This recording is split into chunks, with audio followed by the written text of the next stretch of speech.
Doctors of Reddit, what was the most difficult situation you had to face in your medical practice?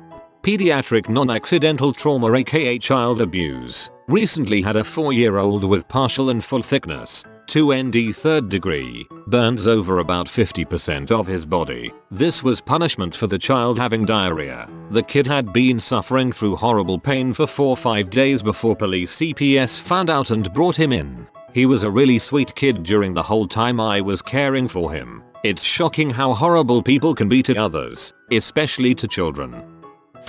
Bit of different perspective. I work non-medical public health in some of the worst parts of the world. I still dream about my time in South Sudan where I would regularly came across people so desperate for care you get choked up even seeing them. A mother with half her head caved in from a rifle butt, kneeling in front of her hours dead family. A man with such profound filarial elephantiasis his knee was the size of a medicine ball. A 9-year-old pregnant girl. A boy I saw die after being bitten by a mamba. Hundreds of trachoma-related blindness. Be thankful if you live somewhere with rule of law and clean water.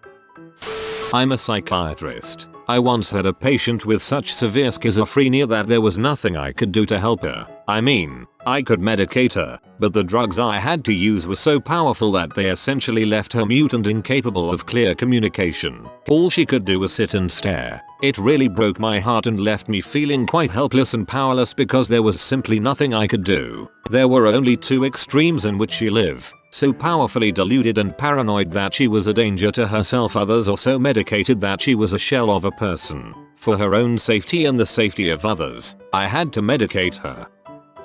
This occurred when I was a senior OBGYN resident. Another hospital had just done a 24-year third C-section, Good Friday afternoon, and had encountered a placenta accreta. Placenta grows into the muscle wall that they thought they were able to control without a C-hysterectomy. A few hours later she began hemorrhaging and they then took her back and did a hyst, but she was bleeding so quickly the hospital began running out of blood. They had to transfer the patient to us on a 40-minute ambulance ride. I thought we could save her so long as she didn't arrest and we were able to get her enough blood products. We met her at the ambulance bay with rapid infusers and the full team scrubbed and ready to take her back to surgery. She eventually received 30 units of blood from 30 different individuals. Me and 3 other doctors worked furiously to stop all her bleeding, but she had entered full-blown dick. Your blood no longer has any clotting factors and all surfaces begin bleeding spontaneously. And she began bleeding into her lungs and went into hypoxic arrest. What hit me hardest is that I really didn't expect her to die until I began hearing the O2 sat monitor begin beeping at lower and lower tones and I saw it in the 60s.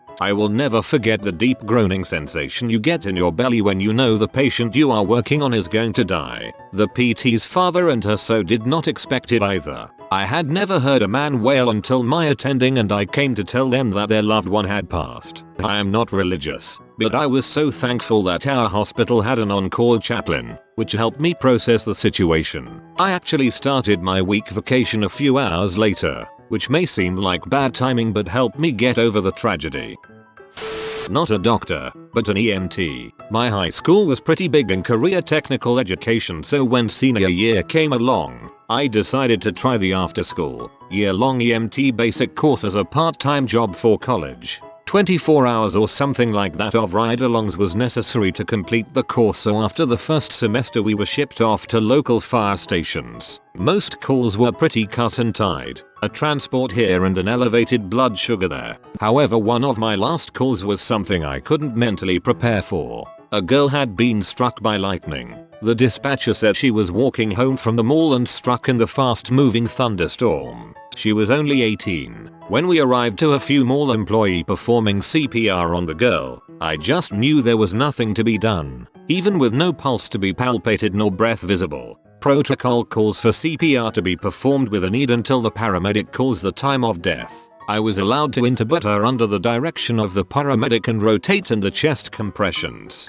However, through it all I felt so helpless for her. This girl the same age as me, ready for college yet gone far too soon.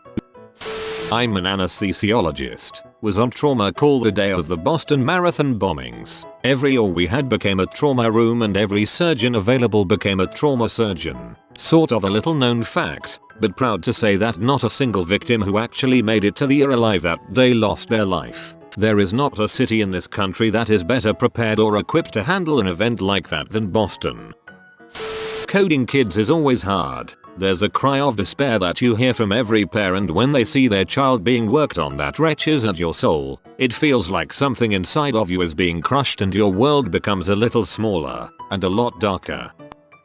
I worked as a CNA in inpatient hospice and I have more stories than energy to type them. But this one broke my heart. A 17-year-old boy was dying of bowel cancer, met to his bones and liver, in agonizing pain but mentally still aware. Massive IV narcotics plus medical marijuana only made a dent. As he's laying in bed, his divorced parents are literally arguing over their dying son, demanding he decide whose family plot he wanted to be buried in, rehashing all the reasons they got divorced, trying to make him choose between them, telling stories of all the horrible things the other person had done. It was disgusting. We tried so hard to nudge the parents out when they were arguing, or ask them to stop, but they wouldn't stop fighting and wouldn't leave. All we could do was keep giving him more meds when he asked. Palliative sedation was finally given as it was the only way the poor kid could die in peace. I've never been so furious at other humans before.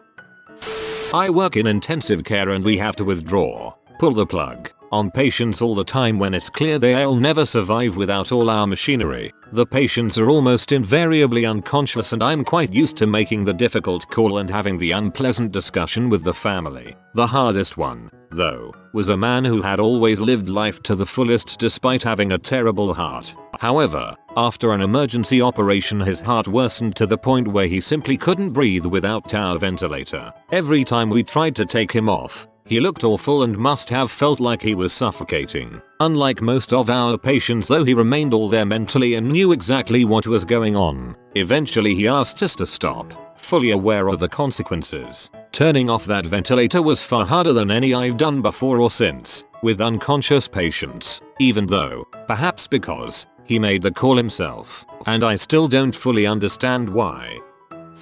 Nurse here, not a doctor. I had a 27-week infant in the neonatal ICU circling the drain. Children that small with sepsis are really not going to make it. The doctors had spoken with the parents and they understood the outcome. Mom went off the deep end wailing because she wanted the baby baptized. Dad was a born again and did not want baby baptized. He had converted her to his fundamentalist church but she was still Catholic at heart. They were fighting cats and dogs at the infant's bedside. This mother sincerely believed her child was going to heck without baptism, so I baptized him. Catholic hospital. We kept a kid at the desk. Mom and dad weren't wed so she was the sole decision maker. Child died within minutes of baptism. Mom was extremely grateful. The child's father was absolutely furious. He threatened to harm me. My nursing supervisors were absolutely wonderful and backed me up 100%. One of them pointed out that since he didn't believe in it, why was he so worried about it? I read in the paper a few years after this that he had murdered her. Years of domestic violence. I was shook up for weeks. I hope she's with her son now. A 14-year-old girl hung herself and was brought into the A&E where I was doing my pediatrics rotation. We and all of the other people there tried and tried and tried, but was already dead when she was brought in. There was nothing we could do. Her mum had found her and was there with us the whole time, so she could see we did everything we could. I remember her holding her daughter's foot and saying, "What am I going to do now?" We went off and cried, then carried on with my shift. I got yelled at by another parent later for keeping her waiting. Not a doctor but a nurse. I was working in a fairly busy hospital ED when a mom, 22 weeks pregnant, came in post slip and fall on her front steps. We did a workup and I was in and out. She wasn't strictly my patient but I remembered being pregnant and was assisting. Her ultrasound was okay with some decreased fetal movement but the attending said it was okay and they would watch her. When I got off shift she was still there waiting on a follow-up from OB. Around 3 days later I was in the ED again and I hear this blood-curdling screaming coming from the ambulance bay. This like non-human groaning or I'm not really sure. Animalistic cries. It made me viscerally respond. I get out there and it's the mom. She's being pushed by her husband and she's as pale as a sheet and she's dying. Like I could look at her and tell she was dying. Vomiting, fever, extreme pain, sepsis. She was septic. Someone missed the fetal decils and baby had died in utero and she was fully septic. Many washouts. Many codes on the OR table. I beat myself up so much. If I had stayed. If I had checked the chart again, if I had questioned the radiologist. If I blamed myself for a long time. I'll never forget her. I never ever will forget her husband who came in with a family and left alone. I was so angry too. I was angry we had missed that. I was angry at the phys doctrine taking away any chance of justice. I was angry that I felt like I couldn't question my superior officers because I was new. Psychiatrist here. Some 22 years ago, a visiting foreigner was referred to me. She had left her home and native country for the first time and found the experience rather anxiety-provoking and depressing. I sent her to a therapist. The patient had poor comprehension of accents and it was a bit difficult for her to express herself. No big deal at all. Well, I was wrong therein as far as the therapist and the patient interaction was concerned. Therapist came to my office the next day and complained loudly about the person that I had sent. She taxed my patience and drained my energies, her exact words that I remember still. I was surprised. Frankly, I did not and still do not expect such from a therapist or a doc psychiatrist at all. I suggested that she could withdraw if she felt that way and let some other therapist take her over. She shrugged and said, "I will manage it. Have no worries." 3 weeks later I was greeted by the news the moment that I stepped into my department. There was a new case for me. The hospital administration wanted my opinion ASAP on that case. It was the same therapist. The previous day while in session with the foreigner she lost her cool, screamed, banged the table, and as the patient got very nervous, scared and began to cry, I lost it completely. Threw stuff in her office around and had to be calmed down. Another psychiatrist witnessed the meltdown, admitted her and she was under observation. She lost her license and her job. Have a few. 1. Late 30s Asian woman with metastatic breast cancer. Same ethnicity as me. Severe pain from tumors in her bone. Dying any moment. All I could do was try to control her pain with IV opiates. Too much meds made her sleepy and she wanted to be awake to talk and speak with her husband. When she died, her husband was sobbing and put 2 pictures of her kids on either side of her head. He asked me for some scissors to cut a lock of hair. She has just some peach fuzz from recent chemo. Hardest I ever cried for a patient. Felt like I lost my sister if I had one. 2. 20-something-year kid with a rare metastatic cancer. Had taken care of him a few times. There was one time I thought he was going to die. Tumor invading his lung and he was coughing blood. Had a heart-to-heart with him and mom about no resuscitation. DNR. Miraculously he actually got on a drug trial that worked for about 6 months. Was finishing a shift and saw he was in the OR, so I went to see him. His cancer spread and now he had brain mets and bleeding in his brain. He was now partially blind and paralyzed. So brutal. Eventually family took him home on hospice and he passed. 3. 60-year man with liver cancer very advanced. Began to have liver failure and blood pressure dropped. Sent him to the ICU to put him on pressors, meds to artificially keep your blood pressure up. When your blood pressure is too low, you stop perfusing and you die. He was completely awake and lucid. He was not a liver transplant candidate. There were 2 options. Stay in the ICU on these meds until an inevitable complication that will lead to your death, or choose to stop the meds and pass away. His last wish was to watch his favorite NBA team play in the playoffs that night. I was thinking, goddamn, you better win this effing game. They did. He asked to have meds turned off and he passed the next day.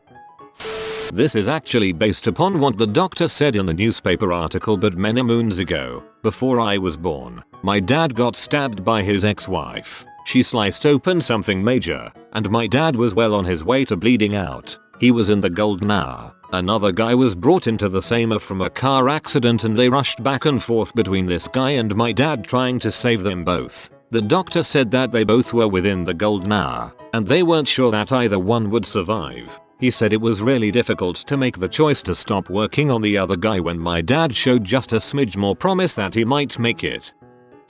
Anesthetic to doctor here. So difficult situations aren't uncommon. Ditto sad stories, but some stick with you more than others. The first time I told a family their loved one had died sticks the most. I was working in A&E at the time in Resis, most acute area. Had an alert come in, mid-60s. sick as anything. We threw everything in the kitchen sink at him, but it was very quickly clear he was circling the drain when he arrived. Not unexpectedly, he had a cardiac arrest within 20 minutes of arriving. We got ROSC, return of spontaneous circulation, quite quickly, but it was obvious he was about to arrest again. This time we were unsuccessful. Not an unusual story. The guy had a medical history as long as your arm. Overweight, smoker, heart problems, bad chest. He'd had a bad infection for a few days and his heart couldn't take the strain and failed. This was the first patient who was this sick whose management and subsequent arrest I managed team led, with support. So it fell to me to tell his family, who had arrived whilst we were attempting to bring him back. He had 2 daughters the same age as me, who knew the minute I walked into the relatives' room what I was about to say and fell apart. I kept it together, just to tell them what had happened and that he had died. What got to me the most was they apologized to me and said it must be hard on me too. That really broke me. I returned to the resus room, hid behind a curtain and cried. My favorite nurse bought me a cup of tea. We had a chat and then I moved on to the next patient, but I still remember him and his family. 2 from my intern year. A lady in her 40s, with a husband and a young daughter, was dying from incurable lung disease. Her family decided to withdraw care and donate her organs. It fell on me, the intern on call in the middle of the night, to go to the OR with the surgical team, order her extubated, keep her comfortable with pain medication until she died, and then pronounce her dead so they could harvest her organs. Her brother was allowed to come into the OR as well, and he was just holding her head and sobbing. I was sobbing. It took her 25 minutes to die. Also, as an intern, had an elderly man with some decreased cognitive function, who apparently had hit someone with his cane in his group home. He was brought to the OR, I believe for not acting right, and admitted until he could be placed in another group home. Placement was very difficult. We had to use restraints on this patient. One morning he ended up throwing up and aspirating his breakfast. We coded him, but couldn't get him back. It was awful. All because he hit someone with a cane, and lots of other subsequent issues, obviously. Not a doctor, but X-ray tech. Car accident. Mom likely got distracted by her 2 kids coming around a bend. Slammed head on with a pickup, I think. Don't really know the details. Older brother arrives, mostly superficial injuries, but arm is traumatically amputated. Initial plain films for chest, pelvis, etc. to check for big issues. Dedicated views of the shoulder. Nasty amputation. Then plastic stops us and says, "Hey, Pediatric hospital," on the phone. Says they'd like to see the other end to see if we can salvage and reattach. I picked up the kid's arm, sitting in the next trauma bay in a tray of ice. Weighed more than I thought it would. I was holding the proximal end, my colleague the distal end with the hand. Honestly felt like I was pulling a chicken breast out of the freezer. Mom and the younger brother never made it to emerg. Found out later that they couldn't salvage the arm. A nurse here had a patient who just before we intubated for sob, said, "Can someone look after my cat? She ended up dying from a pay." I honestly pulled up her address to see if I could drop food through a mail slot or let the landlord know or something. She had a PO box listed. Of all the stupid stuff that you see, it surprises me what sticks with you. You have been visited by the hamster of joy. Comment, I like chicken to live a happy and full of joy like the joy hamster life. If you are new to the channel, you can subscribe. I publish new videos every day. Until then, check another video, or don't. Either way, have a great day, you magnificent people.